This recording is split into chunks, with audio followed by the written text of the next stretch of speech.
बहन भाई, ये रिश्ता कुदरत का अनमोल तोहफ़ा है।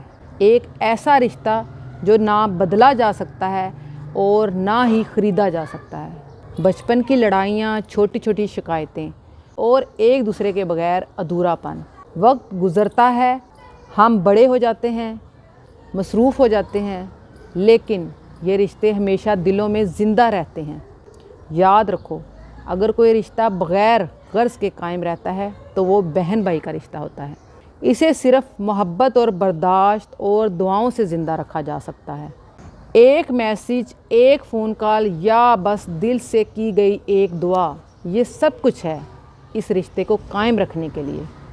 बहन भाई एक नेमत हैं, इन्हें कभी फरामोश ना करो। बहन भाई का रिश्ता वो तोहफ़ा है जो दुनिया के शोर में दिल को सुकून देता है। अना से नहीं, माफ़ी से रिश्ते कायम रहते हैं। अगर कोई है जो बग़ैर कहे दुआएं देता है, वो बहन भाई हैं। रिश्ते निभाने वाले बनो, आज़माने वाले नहीं।